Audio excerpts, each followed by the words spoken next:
CBSE class 12 maths हमारा chapter है integration और उसमें हम पार्ट कर रहे हैं डेफिनेट इंटीग्रेशन। डेफिनेट इंटीग्रेशन में भी हम प्रॉपर्टीज़ ऑफ डेफिनेट इंटीग्रल्स पढ़ रहे हैं। अगला क्वेश्चन है question number 167। Evaluate integration of cos a x minus sine b x का whole square d x from minus pi से पाई। यह क्वेश्चन दिल्ली 2015 में 4 मार्क्स का पूछा गया था। एक बार आप इस क्वेश्चन को ट्राई करिए, फिर हम लोग आगे बढ़ते हैं।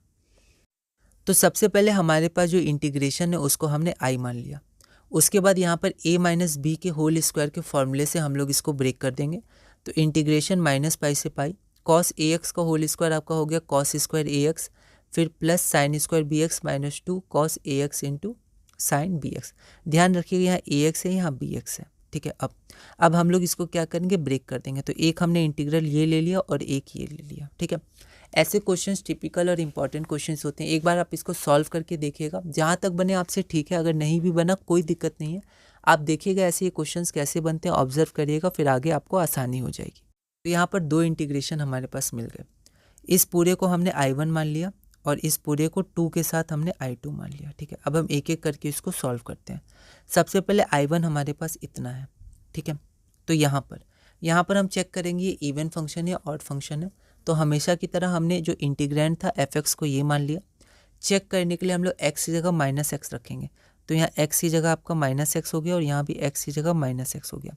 अब कॉस माइनस क्या होता है, माइनस हट जाता है और स्क्वायर है तो ये, पर sine minus theta minus sine theta होता है, लेकिन यह स्क्वायर था तो आपका साइन स्क्वायर बी एक्स आएगा, मतलब fx आ गया। तो f माइनस एक्स बराबर एफ एक्स आ गया, मतलब जो हमारा फंक्शन है वो इवन फंक्शन है। और जब कोई फंक्शन इवन होता है वो माइनस ए से ए तक वेरी करता है जब x की वैल्यू, ठीक है। तो इसका आंसर क्या होता है, 2 times integration of F X from 0 to a where F X is even, ठीक है। तो ये हो गया हमारा। आगे बढ़ते हैं। तो आगे हम लोग देखेंगे I1 को अब थोड़ा और सॉल्व करते हैं। यहाँ पर क्या था, cos square a x plus sine square b x. तो यहाँ पर कॉस स्क्वायर एक्स, तो कॉस स्क्वायर एक्स आपका क्या होता है 1 प्लस कॉस 2x/2, ठीक है, ट्रिग्नोमेट्रिक फार्मूला। और साइन एक्स का क्या होता है, तो 1 माइनस साइन 2bx। देखिए यहाँ पर मैंने गलती से ax लिखा था, पर ध्यान रखना है bx है, क्योंकि साइन के साथ आपका bx हो, ठीक है। ध्यान रखिएगा ओवर राइटिंग और कट जितना कम हो मेन एग्जाम में उतना अच्छा है। तो 1 minus cos 2bx divided by 2, ठीक है। अब यहाँ देखिए, यहाँ पर आपका 0, अब यहाँ पर क्या हुआ, 2 बाहर आया तो 2 कैंसिल हो गया। तो अब यहाँ देखिए 1 plus cos 2ax plus 1 minus cos 2bx, 1 plus 1 2, तो 2 plus cos 2ax minus cos 2bx, ठीक है, ये हो गया। अब इसके बाद हम लोग डायरेक्ट इंटीग्रेट कर देंगे 2 टाइम्स dx। तो 2 का इंटीग्रेशन आपका 2x हो गया। कॉस का इंटीग्रेशन साइन होता है तो साइन 2x, और x का कोफिशिएंट 2a तो डिवाइडेड बाई 2a साइन के साथ, और इसका भी divided by 2b sign 2bx, ठीक है।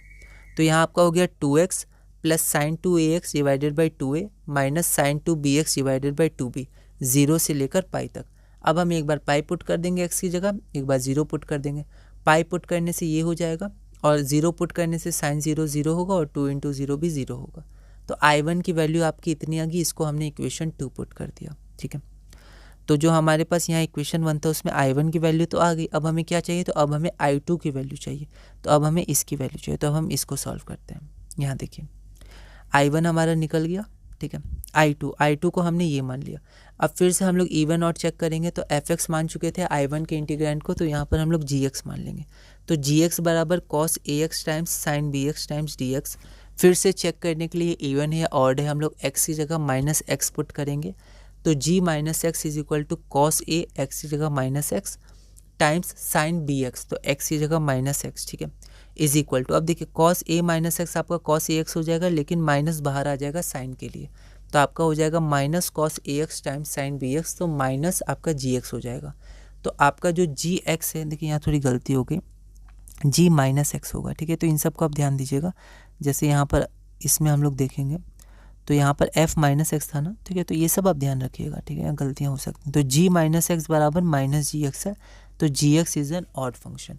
और अगर कोई फंक्शन ऑड होता है तो डायरेक्ट उसकी वैल्यू 0 हो जाएगी। तो यहाँ पर मैंने 2 के साथ 0 लिख दिया क्योंकि इसकी वैल्यू 0 थी, तो 2 को भी इंटू करेंगे तो आंसर 0 ही आएगा, ठीक है।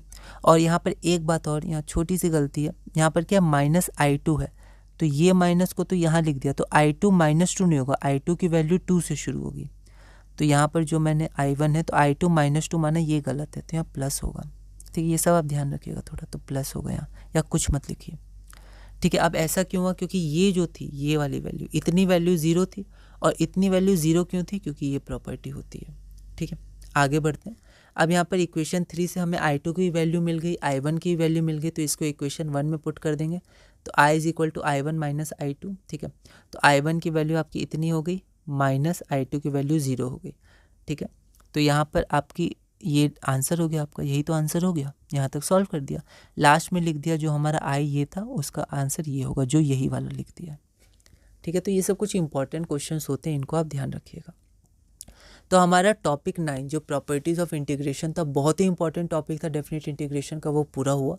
अब हमारा टॉपिक 10 है। ठीक है, अब इनके कुछ क्वेश्चन हम लोग मिसलेनियस में करेंगे, मिसलेनियस क्वेश्चन एंड में करेंगे हम लोग, पहले डेफिनेट के करेंगे फिर इनडेफिनेट के। ठीक है, तो अभी हम टॉपिक 10 देखते हैं, अपना अगला topic integral of the type ये हमने इनडेफिनेट इंटीग्रेशन में भी किया था, अब हम इसी को डेफिनेट इंटीग्रेशन में भी करेंगे। तो हमें पता है अगर हम किसी भी इंटीग्रैंड को इस रूप में लिख सके, e⁻x times fx + f' times dx, तो उसका डायरेक्ट आंसर आता है e⁻x fx + c। ये है क्वेश्चन नंबर 168।